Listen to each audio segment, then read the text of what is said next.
बहुत समय पहले की बात है। अरब के एक छोटे से गांव में एक लड़का रहता था जिसका नाम था सलमान। सलमान एक गरीब मगर नेकदिल और सच्चा मुसलमान था। वह बचपन से ही अपने माता पिता की बातें मानता, पांचों वक्त की नमाज पढ़ता और हर किसी की मदद करता।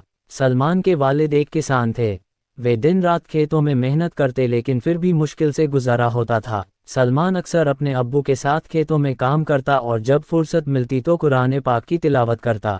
उसकी माँ कहती, बेटा, अल्लाह हर किसी का रिज़्क तय करता है। अगर हम सब्र करें और शुक्र अदा करें तो अल्लाह ताला हमें कभी मायूस नहीं करता। कठिन समय। एक साल गांव में बारिश नहीं हुई, सूखा पड़ गया, खेत सूख गए और फसलें बर्बाद हो गईं।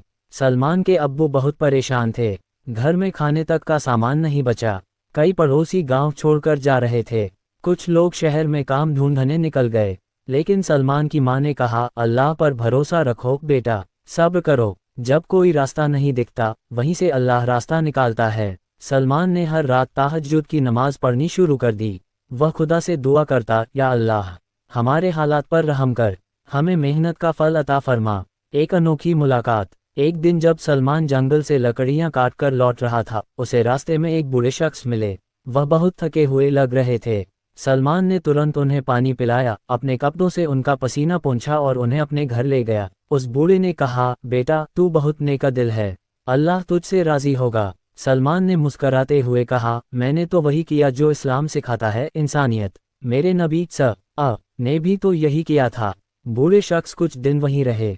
उन्होंने सलमान को बहुत सारी बातें सिखाईं, सब्र का असल मतलब, तकवा क्या होता है, और सबसे बड़ी बात, ईमान में ताकत कैसे लाई जाती है। कुछ दिन बाद वह बूढ़ा शख्स अचानक चला गया। जाते जाते उसने सलमान से कहा, जल्द ही अल्लाह तुझे आजमाएगा, लेकिन तू डगमगाना मत, तेरे सब्र का इनाम बहुत बड़ा होगा। आजमाइश का वक्त। कुछ ही दिनों बाद सलमान के अब्बू बीमार पड़ गए। डॉक्टर ने कहा कि इलाज के लिए शहर ले जाना होगा, लेकिन उनके पास पैसे नहीं थे। माँ ने अपने जेवर निकाल दिए, लेकिन वो काफ़ी नहीं थे। सलमान परेशान हो गया, मगर उसे उस बूढ़े की बात याद आई। वह रोज़ मस्जिद जाता, दुआ करता और फिर दिन भर काम करके पैसे जोड़ने लगा। कभी खेतों में मजदूरी, कभी जानवरों के लिए चारा काटना। पूरे गांव ने देखा कि ये लड़का हार नहीं मानता। एक रात जब वह बहुत थक कर सोया, उसे ख्वाब आया। ख्वाब में उसने वही बूढ़ा शख्स देखा जिसने कहा, सलमान, सब्र खत्म मत करना, तेरी मेहनत और दुआ कबूल होने वाली है। इनाम की शुरुआत। अगले ही दिन गांव में एक अमीर आदमी आया जो अपने लिए एक ईमानदार नौकर ढूंढ रहा था। जब उसने सलमान के बारे में सुना तो उससे मिला। सलमान ने सच्चाई से अपनी हालत बताई। उस आदमी ने उसकी ईमानदारी से प्रभावित होकर उसे अपने साथ शहर ले जाने की पेशकश की, जहां वह काम करके अच्छा पैसा कमा सकता था। सलमान ने अपने माता पिता से मशवरा किया और नौकरी के लिए शहर चला गया। वहां जाकर उसने मेहनत, ईमानदारी और नमाज कायम रखते हुए काम किया। धीरे धीरे उसका मालिक उससे इतना खुश हुआ कि उसने सलमान को अपनी दुकान का साझेदार बना लिया। सब्र का फल। कुछ सालों में सलमान ने इतना पैसा कमा लिया कि अपने गांव लौटकर अपने अब्बू का इलाज कराया, घर की मरम्मत कराई और ज़रूरतमंदों की मदद की। वह गांव में एक मदरसा भी बनवाया जहां बच्चे मुफ्त में तालीम ले सकें। लोग हैरान थे कि यह वही सलमान है जो कभी सूखे खेतों में लकड़ियां बटोरता था। लेकिन सलमान ने कभी घमंड नहीं किया। वह कहता, ये सब अल्लाह का करम है। अगर उस वक्त मैंने सब्र नहीं किया होता तो आज ये दिन नहीं देखता।